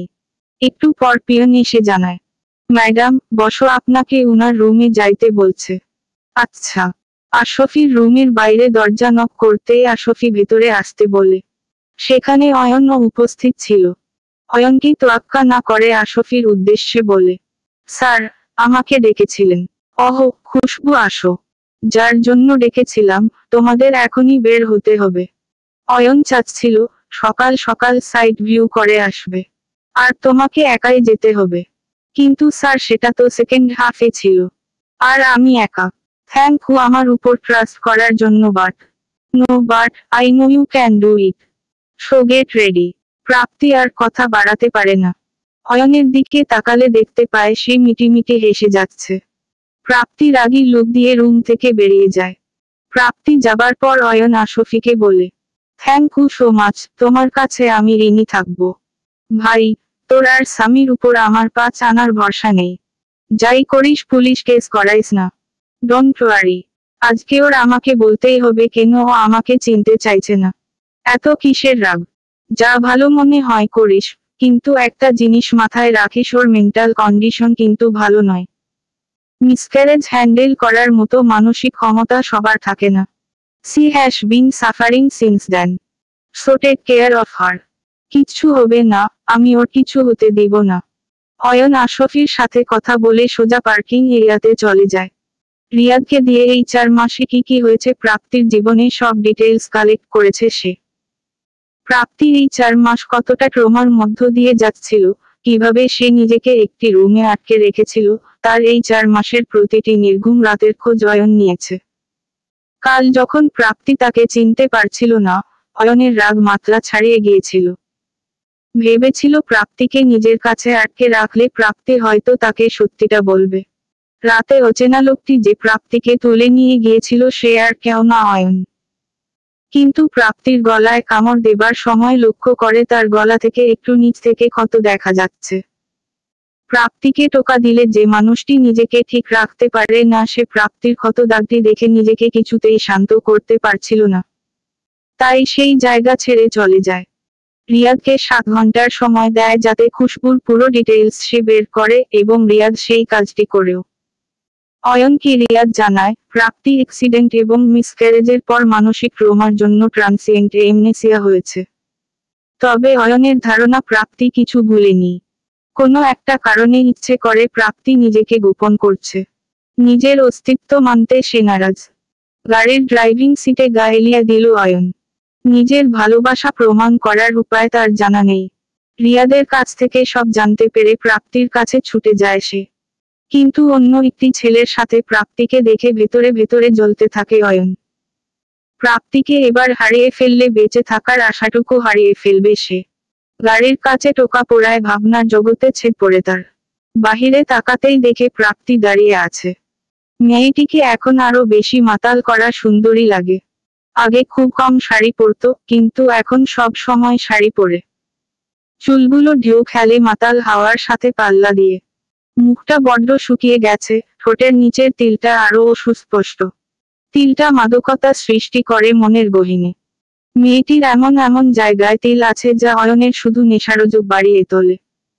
মেয়েটা যেন জলজ্যান্ত নেশার স্তূপ। নিজের দিকে অয়নের নেশাগ্রস্ত দৃষ্টি প্রাপ্তিকে বেশ অপ্রস্তুত করছে। সে এবার একটু দৃঢ় কণ্ঠে বলে ওঠে, যদি যাওয়ার ইচ্ছে না করে থাকে বলতে পারেন। আমার অহেতুক নিজের সময় নষ্ট করার ইচ্ছে নেই। দরজা খোলা আছে, উঠে আসুন। মুচকি হেসে অয়ন প্রাপ্তিকে বলে, প্রাপ্তি কথা না বাড়িয়ে গাড়িতে উঠে বসে। প্রাপ্তি বসে পড়লে অয়ন গাড়ি স্টার্ট দেয়। আপন গতিতে গাড়ি চলতে থাকে, দুইটি মানুষ পাশাপাশি কিন্তু নিশ্চুপ পরিবেশ। প্রাপ্তি আর চোখে অয়নকে দেখে যাচ্ছে। মানুষটাকে দেখলেই মনে মোচড় দেয় তার, আচ্ছা মানুষটা ভালো আছে তো। লুকিয়ে লুকিয়ে দেখার কিছু নেই মিস খুশবু। দেখতে হলে সরাসরি দেখুন। চোরের মতো দেখলে আমার লজ্জা লাগবে। অয়নের কথায় বেশ লজ্জায় পড়ে যায় প্রাপ্তি। নজর বাহিরে দিয়ে ধীর কণ্ঠে বলে উঠে, আপনাকে দেখতে ভয়েই গেছে আমার। একজন বিবাহিত পুরুষের দিকে তাকাবো এতটা নীচ মানসিকতা আমার নয়। আমার সম্পর্কে সব জানেন দেখি। সারা শহর জানে, আমি জানবো না।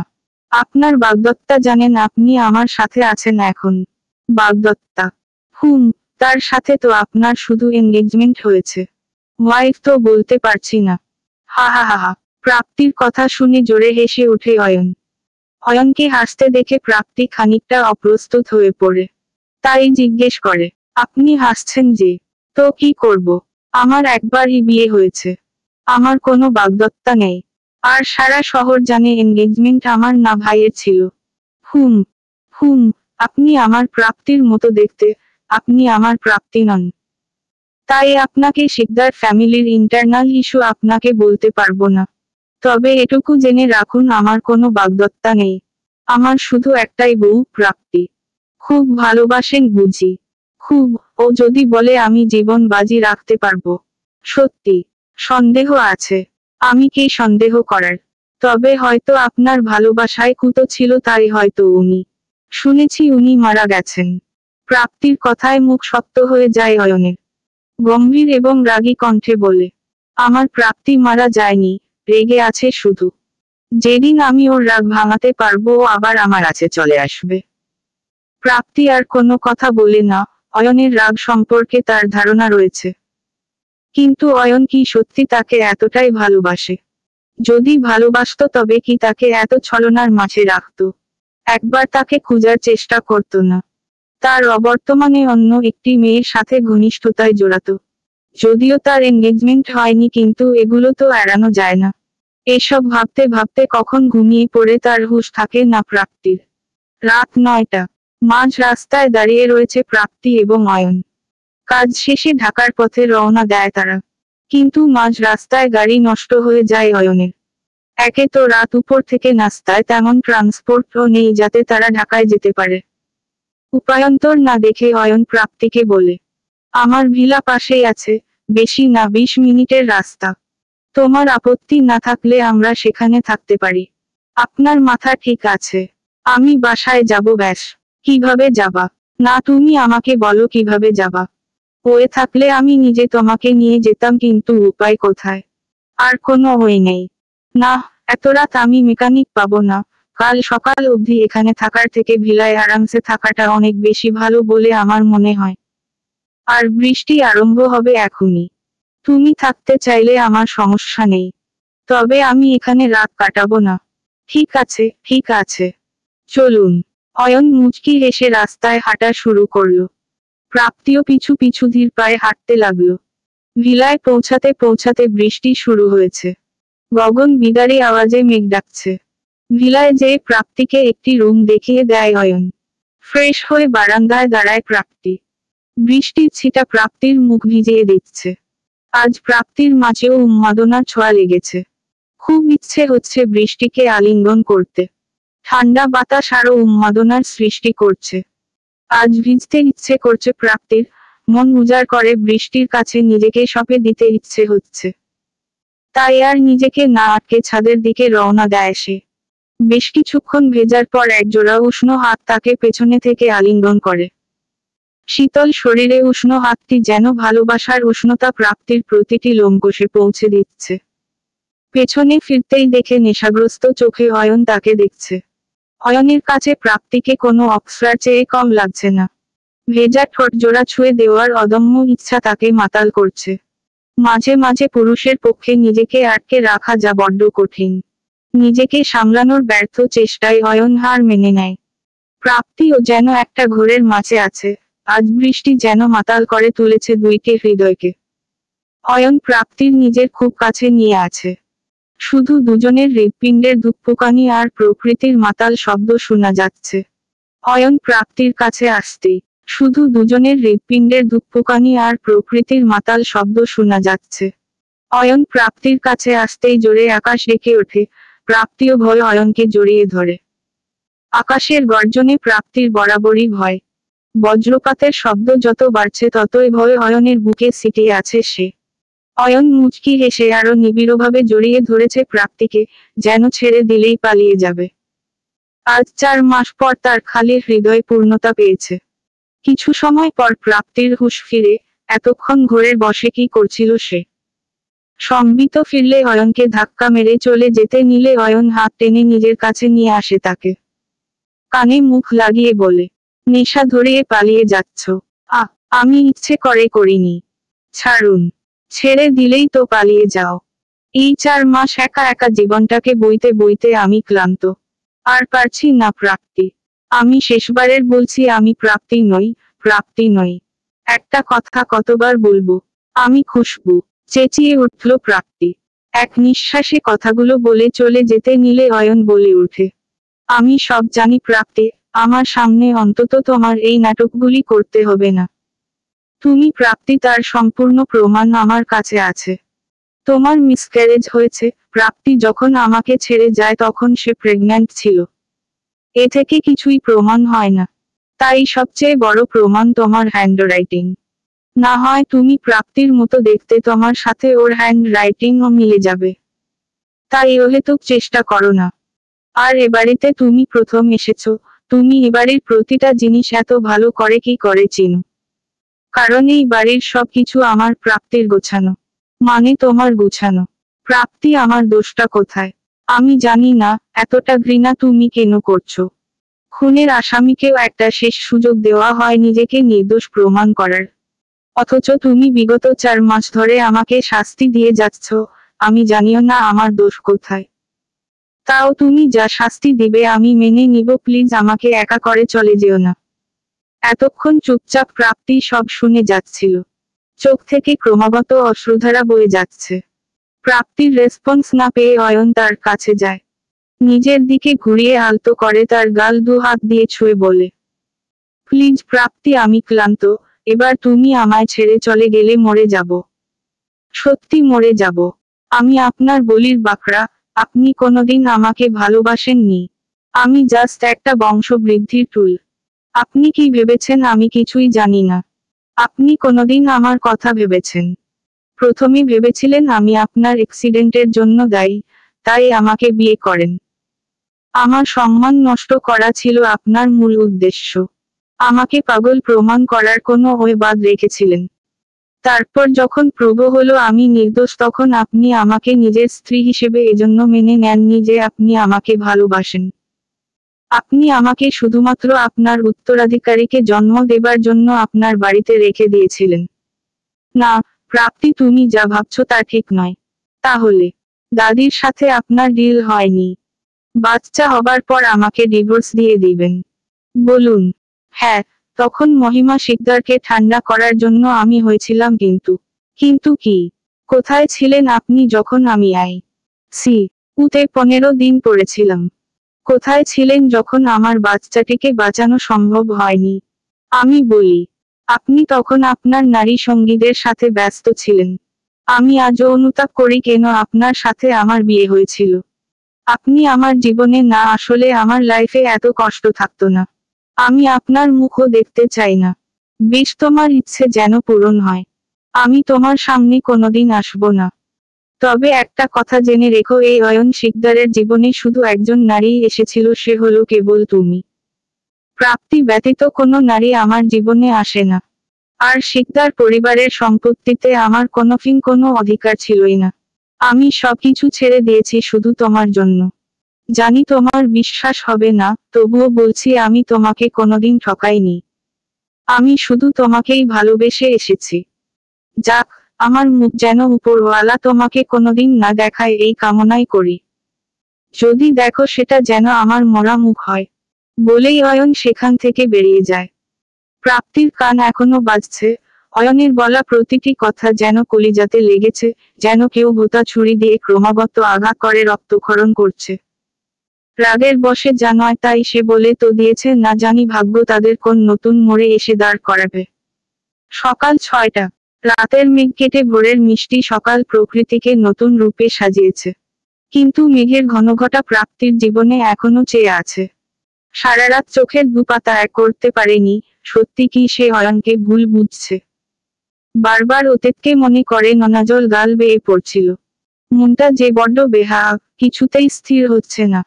কাল রাতের পর থেকে অয়ন একবারও তার সামনে আসেনি। হয়তো তাদের সম্পর্কের ইতি এখানে।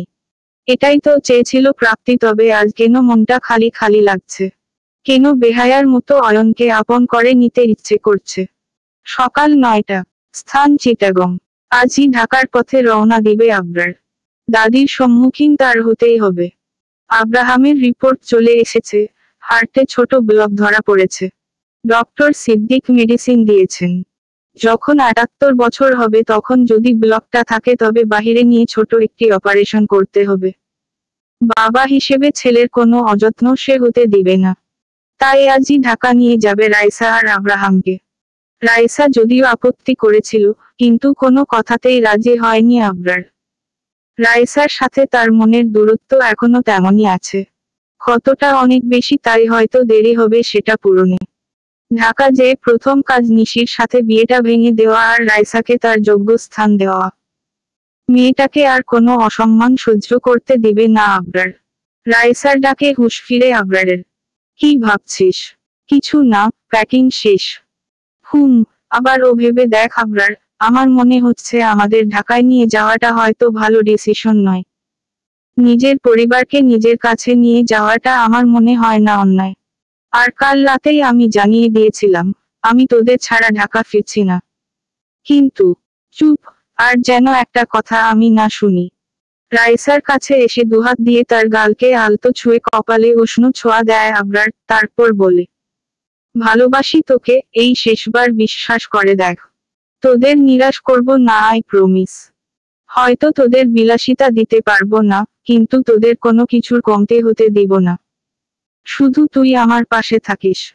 সব সময় থাকবো। আমি জানি তুই ঠিক একজন আদর্শ বাবা হয়ে উঠবি। আমি শুধু আদর্শ বাবা নয়, আদর্শ স্বামীও হতে চাই। জানি তোর ক্ষত হৃদয়টায় আবার জায়গা করে নিতে সময় লাগবে, কিন্তু আমি হার মানছি না। আমাকে এই শেষ সুযোগটা দিবি রাইসা। ভেবে বলিস, এইবার কিন্তু আমি কোনো ছাড় দিব না। এই রাইসা কিন্তু অনেক গভীর, তলিয়ে যেতে পারিস। সব চলবে। শুধু তোর মাঝে নিজেকে হারাতেও রাজি আমি। রাইসা মুচকি হেসে আবরারকে জড়িয়ে ধরে। আবরারও পরম আদরে তাকে শক্ত করে জড়িয়ে ধরে, যতটা শক্ত করে ধরলে একে অপরের সাথে মিশে যেতে পারে। সকাল 11টা। প্রাপ্তি ফ্রেশ হয়ে নিচে নেমে আসে, কিন্তু অয়নকে কোথাও পায় না। কাজের লোকদের জিজ্ঞেস করলে তারাও কিছুই বলতে পারে না। কিছুক্ষণ পর অচেনা নাম্বার থেকে প্রাপ্তির ফোন আসে। ফোন ধরতেই গলাটা বেশ পরিচিত লাগে। হ্যালো। হ্যালো প্রাপ্তি ম্যাডাম। রিয়াদ। জি ম্যাম, অয়ন স্যারের। রিয়াদ। জি ম্যাম, অয়ন স্যারের ফোনটা অফ পাচ্ছি সকাল থেকে। আপনি কি জানেন উনি কোথায়? আমি কিছুতেই উনার সাথে যোগাযোগ করতে পারছি না। ম্যাম আপনি কি জানেন উনি কোথায় আছেন? না, আমি জানি না। উনি কি বাসায় যাননি? না ম্যাম, উনি বাসায় যাননি আর উনার সাথে যোগাযোগও করতে পারছি না। রিয়াদ, আপনি কি আমার সাথে দেখা করতে পারবেন? জি, কেন বলুন তো ম্যাম। কিছু কথা আছে আপনার সাথে। আপনি ফ্রি হলে আমাকে জানিয়েন। রাখছি। জি ম্যাম। ফোনটা রাখার পর থেকে মাথায় হাত দিয়ে বসে পড়ল প্রাপ্তি। মাথা যেন বন্ধ বন্ধ লাগছে। কাজের লোকেরা জানিয়েছে কাল রাতে বাড়ি থেকে বের হয়েছে সে। কোথায় গেছে, কি করছে সেটা রিয়াদ যদি না জানে তাহলে আর কারো পক্ষে জানা সম্ভব নয়। না চাইতেও বিষয়টা ভাবিয়ে তুলছে প্রাপ্তিকে। অয়নের সবথেকে খারাপ দিক ওর রাগ, রাগের বসে উল্টোপাল্টা কিছু করে ফেলে নিত। আর ভাবতে পারছেন না প্রাপ্তি। ভিলার ড্রাইভার প্রাপ্তিকে গাড়িতে করে অফিস পৌঁছে দেয়। বিকেল 5টা। ক্যাফেতে মুখোমুখি বসা রিয়াদ এবং প্রাপ্তি। এখনো অবধি অয়নের কোনো খোঁজ পায়নি সে। না চাইতেও খারাপ চিন্তা ঘিরে রেখেছে প্রাপ্তিকে। রিয়াদ এবং সামি দুজন এমন মানুষ যারা অয়নের সকল গোপন তথ্য জানে। অয়নের লাভ লাইফ, বিজন্যাস লাইফ সবকিছু। মনের সাথে যুদ্ধ করে আজ ক্লান্ত প্রাপ্তি, তাই রিয়াদের কাছেই সকল প্রশ্নের উত্তর সে খুঁজে পাবে। ম্যাম, আপনি আমাকে এখানে কেন ডেকেছেন? অয়নের সাথে আমার বিয়ের সত্যতা জানতে। কেন অয়ন আমাকে বিয়ে করেছিল? আপনি ছাড়া কেউ আমাকে উত্তর দিতে পারবে না। স্যার, আপনাকে বিয়ে করেছিল তার পেছনে সেই মুহূর্তে একটা কারণ ছিল, তা হচ্ছে প্রতিশোধ। আপনার নামের ফেক অ্যাকাউন্টের কারণে উনি ভেবেছিলেন আবরার স্যারের অ্যাক্সিডেন্টে কোথাও না কোথাও আপনারও দোষ ছিল। আর আপনাকে একটা গোলকধাঁধার ভেতরে রাখার কারণ দুইটি ছিল, একটি দাদিজান, দ্বিতীয়টি ওই প্রতিশোধ। ধীরে ধীরে স্যার আপনার প্রতি ফুটবল হতে থাকেন, তারপর জানতে পারেন আপনার সাথে আবরার সাহেবের কোনো সম্পর্ক কোনোদিনই ছিল না। আপনার চাচাতো বোন আপনার নামে ফেক আইডি চালাতো। ধীরে ধীরে ধোঁয়াশাগুলি কেটে গেলে উনি সিদ্ধান্ত নেন এই সম্পর্কটাকে আবার জীবন্ত করার। উনি বড় ম্যাডামের সাথে অনেক ঝগড়াও করেছেন। এরপর বড় ম্যাডাম এক শর্তে রাজি হন, সেটা হলো খুব দ্রুত আপনি যাতে কনসিভ করেন। স্যার এটাও মেনে নিয়েছিলেন। তারপর আপনি যে রাতে স্যারকে ছেড়ে চলে যান, সেদিন স্যার আপনাকে সব খুলে বলতে চেয়েছিলেন এবং আপনাকে বিয়ের জন্য প্রপোজ করতে চেয়েছিলেন। সে রাতে আমরা একটি লাশ পাই। আমরা তো ভেবেই নিয়েছিলাম সেটি আপনার লাশ, আপনি মারা গেছেন। কিন্তু স্যার সেটা বিশ্বাস করেননি। স্যার যখন জানতে পারেন আপনি প্রেগন্যান্ট ছিলেন, পাগল প্রায় হয়ে পড়েন। ঢাকা তন্নতন্ন করে খুঁজেছেন তিনি। আমরা তাকে বোঝাবার চেষ্টা করেও লাভ হয়নি। বড় ম্যাডাম বারবার স্যারকে বিয়ের জন্য জোর করতে লাগেন। স্যারের লাইফে যাতে আপনার পরিবর্তে কেউ না আসে, তাই স্যার শিকদার বংশে সম্পত্তির ভাগও ছেড়ে দিয়েছেন। এই 4 মাস স্যার কিভাবে জীবন কাটিয়েছেন তা কেবল আমরা জানি। যদি তার জীবনে কোথাও কোনো নারীর প্রবেশ থাকে, সেটা শুধুমাত্র রাইসা ম্যামের ছিল। রাইসা ম্যাম এবং তার বাচ্চাটিকে দেখাশোনার দায়িত্ব স্বেচ্ছায় নিয়েছিলেন বলেই রাইসা ম্যামের সাথে তার কথা বা দেখা হতো। আমার মনে হয় ম্যাম, আপনার যা জানার ছিল আমি তার উত্তর ঠিকমতো দিয়েছি। অয়ন এখন কোথায় আছে বলতে পারবে? কথাগুলো আটকে যাচ্ছে প্রাপ্তির। না চাইতেও চোখ বারবার ভিজে যাচ্ছে। হ্যাঁ, সে ভুল করেছে, খুব বড় ভুল করেছে। একটা সামান্য ভুল বোঝাবুঝির জন্য নিজের সাথে সাথে অয়নকে এতটা কষ্ট দিয়েছে। এখন অয়নের সামনে যাওয়াটা খুব দরকার। এ সময় অয়ন কোথায় আছে তা একমাত্র রিয়াদ জানে। রিয়াদ উত্তরে বলে, না ম্যাম, উনি কোথায় আছে সেটা আমি আপনাকে জানাতে পারবো না। তবে উনি বেঁচে আছেন, তাই উনাকে নিয়ে অহেতুক চিন্তা করবেন না। প্লিজ রিয়াদ, আমার উনার সাথে দেখা হওয়াটা খুব জরুরি। আপনি ছাড়া কেউ আমাকে উনার খোঁজ দিতে পারবে না। আমি নিজের ভুলে 4টা মাস দেরি করে ফেলেছি। আর দেরি করলে অয়ন আমার থেকে আরও দূরে চলে যাবেন, যা আমি মেনে নিতে পারবো না। প্লিজ রিয়াদ, আমাকে উনার সাথে দেখা করানোর একটি ব্যবস্থা করে দিন। বেশ ম্যাম, তবে চলুন। অপরদিকে মুখোমুখি বসা মহিমা শিকদার এবং আবরার। রাগে গাড়িরি করছে মহিমা বেগমের। কিন্তু নাতি তার সিদ্ধান্তে অনড়, রাইসাকেই সে বিয়ে করবে। অনেক বোঝানো সত্ত্বেও সে রাজি নয়। আবরার, আমার আগেও যা সিদ্ধান্ত ছিল এখনো তাই। তুমি যদি এই মেয়েকে বিয়ে করতে চাও তবে আমার ঘরে তোমার কোনো জায়গা হবে না। বেশ, তবে তাই হবে। রাইসা, উনাকে বুঝিয়ে লাভ নেই। এই বাড়িতে আমাদের কোনো জায়গা হবে না। আরেকটা কথা দাদিজান, আপনার সম্পত্তি কিংবা কোম্পানি ছাড়া আমি দিব্যি চলতে পারবো, কিন্তু আমি কিংবা অয়ন ছাড়া শিকদার কোম্পানির কি হাল হবে তা হয়তো আপনি কল্পনাও করতে পারছেন না। আবরার এক মুহূর্ত দেরি না করে রাইসাকে নিয়ে শিকদার ভিলা থেকে বেরিয়ে পড়ে। আগে থেকেই এটা তার জানা ছিল, বিধায় অয়নের সাহায্যে আগেই একটা নতুন কোম্পানি স্টার্ট করে আবরার। এখন বেশ ভালো পজিশনে নিয়ে গিয়েছে সে কোম্পানিটিকে। তাই মহিমা বেগমের হুমকিতে তার কিছুই যায় আসছে না। রাইসা এবং আব্রাহামকে নিয়ে উত্তরার একটি 2 বেডরুম ফ্ল্যাটে ওঠে আবরার। এই ফ্ল্যাটটা বিজনেস ক্যারিয়ারের প্রথমে কিনেছিল আবরার। ফ্ল্যাটটি তার নিজের নামে, বিধায় এই ফ্ল্যাটটি মহিমা শিকদার কখনোই কেড়ে নিতে পারবেন না। আব্রাহামকে শুইয়ে দিয়ে বারান্দায় যায় রাইসা। আবরার তখন নিকোটিনের ধোঁয়ায় নিজের চিন্তাগুলোকে উড়াতে ব্যস্ত। আবরারের দিকে নিপুণ দৃষ্টিতে তাকিয়ে থাকে রাইসা। আবরারের দৃষ্টি তখন বাহিরের দিকে।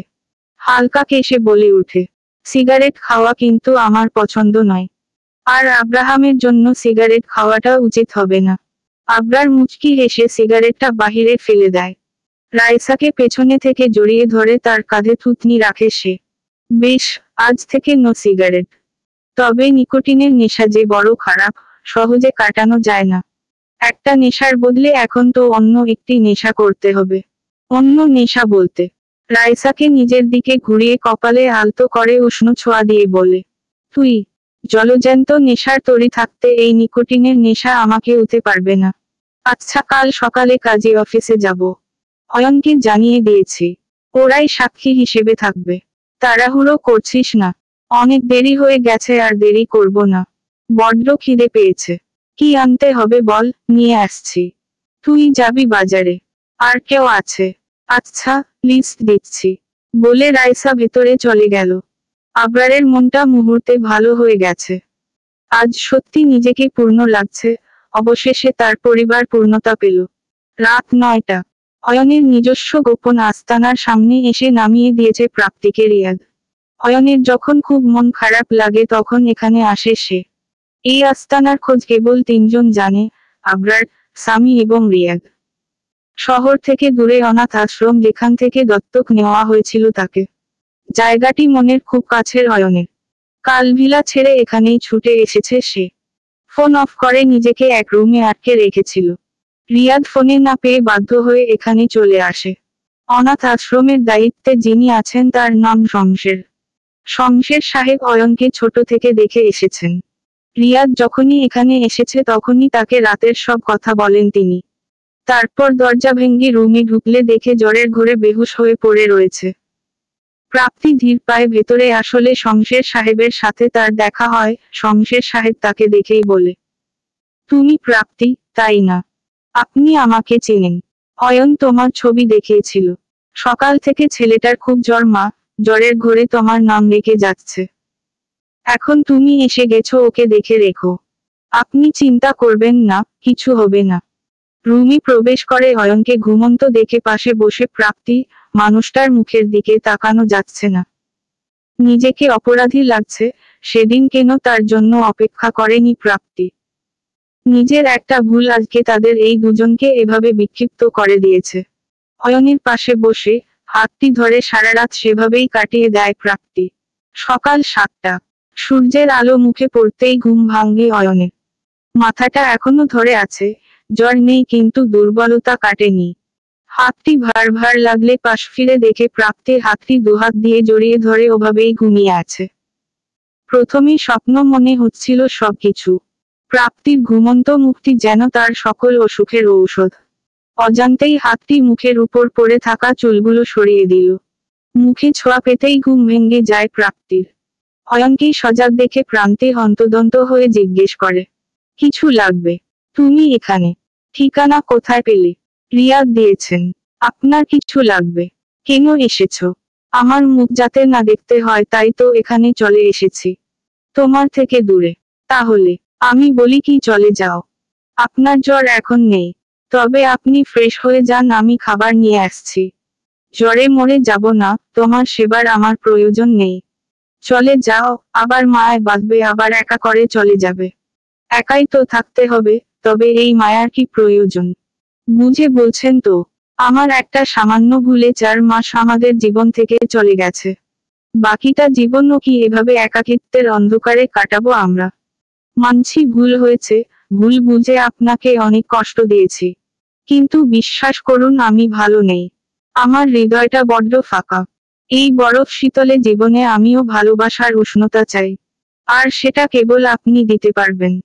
ভালোবাসি আমি আপনাকে, জেদের বসে যে ভুল করেছি আবার সেটা করতে চাই না। প্লিজ ফিরিয়ে দিবেন না আমাকে। বলেই শক্ত করে জড়িয়ে ধরল অয়নকে। প্রাপ্তির স্পর্শে শিরদাঁড়া দিয়ে শীতল পরশ বয়ে গেল। নিজেকে কঠিন করে রাখা আর যে সম্ভব না অয়নের পক্ষে। তাই না পেরে সেও শক্ত করে জড়িয়ে ধরল প্রাপ্তিকে। আর একা করে চলে যাবে না তো? না, মৃত্যু অবধি আপনার সাথে বাকিটা জীবন কাটিয়ে দিব, আপনার ছায়া হয়ে, আপনার শক্তি হয়ে। ভালোবাসি অয়ন, আমি আপনাকে ভালোবাসি। আমিও যে খুব ভালোবাসি, তোমাকে ছাড়া যে আমার চলবে না প্রাপ্তি, একদমই না। আজ তাদের ভালোবাসা যেন পূর্ণতা পেল, সকল ভুল বোঝাবুঝি মিটিয়ে ভালোবাসার উষ্ণতায় তাদের হৃদয় পরিপূর্ণ হলো। একই দিন অয়ন এবং প্রাপ্তি আর আবরার এবং রাইসা কাজী অফিসে আবার বিয়ে করল। মহিমা বেগম শাস্তি স্বরূপ সারা জীবনের একাকিত্ব মেনে নিল। আব্রাহামকে নিয়ে অয়ন, প্রাপ্তি, আবরার এবং রাইসা আবার নিজেদের মতো করে নিজেদের একটি সুখের আস্তানা সাজালো, যেখানে বাহ্যিক জ্বর থাকলেও নিজেদের মাঝে কোনো দুঃখ ক্লেশের স্থান নেই। সমাপ্ত। স্পেশাল পর্ব। পানির ছিটা মুখে পড়ায় ঘুম ভেঙে গেল অয়নের। পিটপিট করে চোখ মেলে ড্রেসিং টেবিলের দিকে তাকাতেই চোখ আটকে গেল তার। প্রাপ্তি ড্রেসিং টেবিলের সামনে দাঁড়িয়ে খুব নিপুণভাবে চুল মুছছিল। এক দৃষ্টিতে প্রাপ্তিকেই দেখছিল অয়ন। পরনে বেগুনি রঙের শাড়ি, বেগুনি রংটা খুব একটা পছন্দ নয় অয়নের, কিন্তু হলদেটে সাদা গায়ের সাথে রংটি যেন মিশে আছে প্রাপ্তির সাথে, যেন রংটি তার জন্য বানানো। অয়নের কাছে লাগছে একটি স্নিগ্ধ বেগুনি পরি দাঁড়িয়ে রয়েছে। ভেজা চুল থেকে টপটপ করে পানি পড়ছে, মুখে এখনো পানির কণাগুলো মুক্তের মতো লেগে আছে। ঘাড়ের গাঢ় তিলটি ছুঁয়ে দেওয়ার অদম্য ইচ্ছা অয়নকে পাগল করে দিচ্ছে। ধীর পায়ে বিছানা ছেড়ে প্রাপ্তির পিছনে দাঁড়ায় সে, আলতো ঠোঁটে তিলটি ছুঁয়ে দিতে কেঁপে ওঠে প্রাপ্তি। আজ বিয়ের 4 বছর হতে চলল তাদের, কিন্তু আজও প্রাপ্তি ততটাই লাজুক যতটা 4 বছর আগে ছিল। অয়নের ছোঁয়া আজও তার শিরদাঁড়ায় শীতল পরশ বয়ে দেয়। অয়নের ছোঁয়ায় আগেও যেমন কোনো নোংরামি ছিল না, আজও নেই। শুধু ভালোবাসার উষ্ণতা অনুভব হয় এই স্পর্শে। পেছনে থেকে জড়িয়ে ধরে কাঁধে থুতনি ঠেকিয়ে বলে অয়ন, তুমি কি জানো, তুমি বড্ড নিষ্ঠুর। কেন? আমি প্রতিনিয়ত, প্রতি সেকেন্ড নতুন করে তোমার প্রেমে পড়ি। আমি যে তোমাতে আসক্ত হয়ে গেছি প্রিয়তমা। অথচ দেখো তোমার হুঁশি নেই, প্রতিদিন আরো বেশি মাতাল করে তুলছো আমায়। এটা কি উচিত? তাই বুঝি। তাছাড়া বলছি কি? প্রতি সকালে তোমার মায়াবী মুখটা আমায় পাগল করে দেয়, অথচ দেখো তুমি নিষ্ঠুরের মতো আমাকে অফিস পাঠিয়ে দাও। প্রতিদিন এক ডায়ালগ না দিলে হয় না। প্রতিদিন অফিস না গেলে হয় না। আবরার ভাই, আব্রাহাম আর বৌমনিকে নিয়ে ঘুরতে গিয়েছে। এর মধ্যে তুমিও যদি অফিস না যাও কিভাবে চলবে? ভাই আছে মজায়, সুন্দর বউ, বাচ্চা নিয়ে সেকেন্ড হানিমুনে চলে গেল, এখানে আমি প্রথম হানিমুনেই যেতে পারলাম না। কোথায়? কুয়াকাটা না ঘুরে আসলাম গত মাসে। 2 days 3 nights প্যাকেজ, আর যাই হোক হানিমুন হয় না। আর ওটা তোমার এক্সিবিশন ছিল। ওখানে তুমি আমাকে কম নিজের ভক্তদের অটোগ্রাফ দিতে ব্যস্ত ছিলে। হয়েছে, আর পাপি লুক দিতে হবে না। আজ তোমার পছন্দের নাস্তা, ভুনা খিচুড়ি আর চুইঝালের মাংস। রেডি হয়ে যাও, নয়তো অফিসের লেট হয়ে যাবে। তোমার মুখে তুমিটা একদম বুকে যেয়ে লাগে। আর কত মাতাল করবে মায়াবতী? ফ্লার্ট করার স্বভাবটা বদলাবে না তাই। আমি আমার আপন বউয়ের সাথে ফ্লার্ট করছি, থুরি না পাশের বাড়ির ভাবির সাথে ফ্লার্ট করতেছি। বলো তো করা স্টার্ট করি? খুন করে ফেলবো বলে দিলাম। ওকে ওকে, খিচুড়ি আমি আসছি। হা হা হা, উফফ মার ঢালা। আর কতবার এই হাসিতে আমার খুন করবে? বলেই প্রাপ্তির কপালে উষ্ণ ছোঁয়া দিয়ে ওয়াশরুমে চলে গেল অয়ন। এই 4 বছরে অনেক কিছু বদলিয়ে গেছে। আর্টিস্ট হিসেবে প্রাপ্তি দেশে খুব খ্যাতি পেয়েছে। আবরার এবং অয়নের কোম্পানি টপ 10 কোম্পানিতে চলে এসেছে। রাইসা ও কোম্পানির ম্যানেজিং ডাইরেক্টর হিসেবে জয়েন করেছে। আব্রাহামের হেলথ এখন অনেক প্রোগ্রেসিভ পজিশনে। আর একটু বড় হলে ছোট একটা অপারেশন করলেই হবে। মহিমা শিকদার মারা গেছেন 2 বছর হয়েছে। তার সব সম্পত্তি আবরার দান করে দিয়েছে। প্রাপ্তি আর অয়নের সংসারে কোনো কমতি নেই সুখের, কমতি আছে শুধু একজন নতুন সদস্যের, কিন্তু প্রাপ্তির পক্ষে বাচ্চা নেওয়াটা একটু রিস্কি হয়ে যাবে বলে অয়ন বাচ্চা নিতে নারাজ। বারবার বুঝিয়েও টায়ার্ড প্রাপ্তি। কিছুতেই বাচ্চা নিতে রাজি নয় সে। দরকার হলে দত্তক নিতেও রাজি অয়ন। কিন্তু প্রাপ্তির জীবন নিয়ে রিস্ক নিবে না সে। মাঝে মাঝে যখন আড়ালে প্রাপ্তি কাঁদে তখন নিজেকে সামলানোও কঠিন হয়ে পড়ে অয়নের ক্ষেত্রে, কিন্তু সে প্রাপ্তিকে হারাতে রাজি নয়।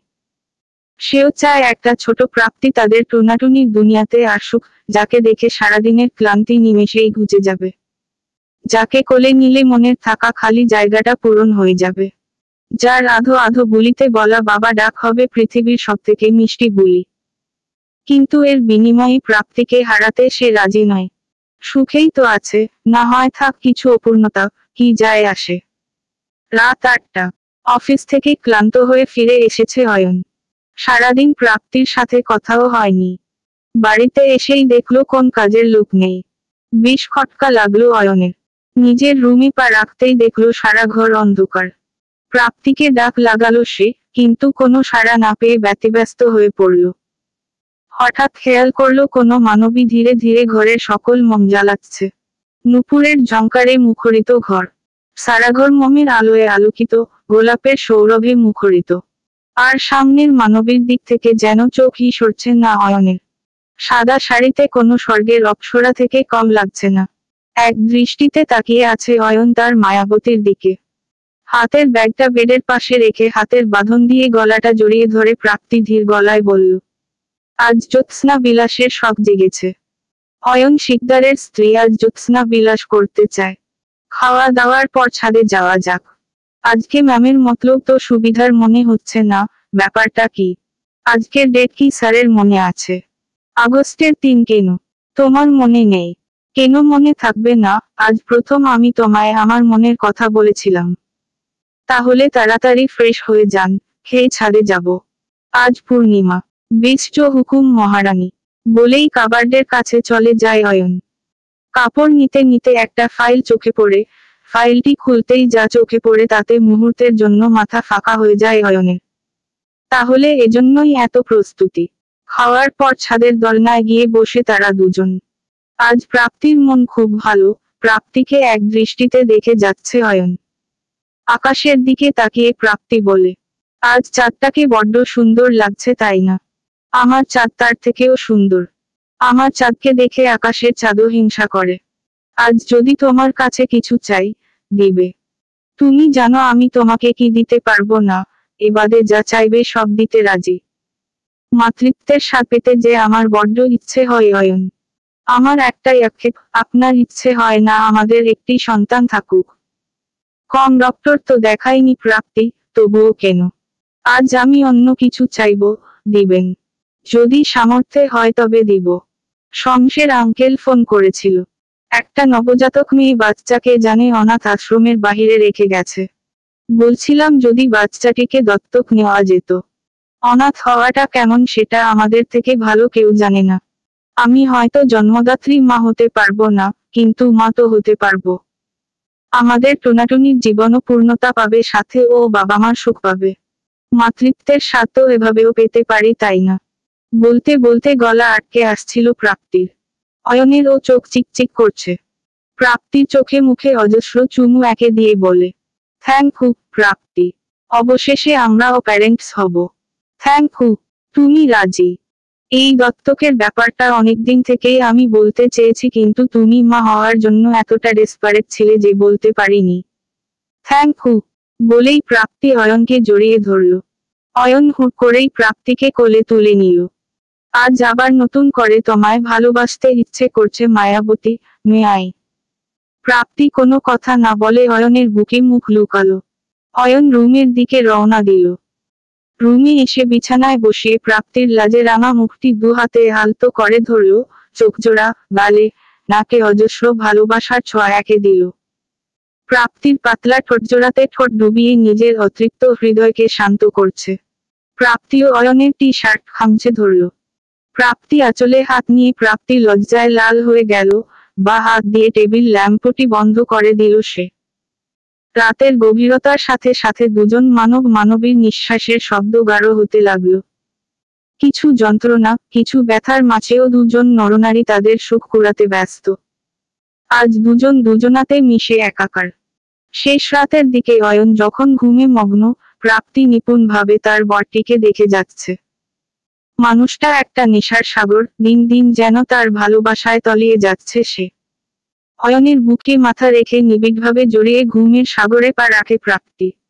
ভালোবাসার মানুষগুলো এভাবেই সুখে থাক, ভালোবাসার উষ্ণতা এভাবেই প্রাপ্তি আর অয়নের মনের শীতলতা দূর করুক। সমাপ্ত। মুশফিকা রহমান মৈথি।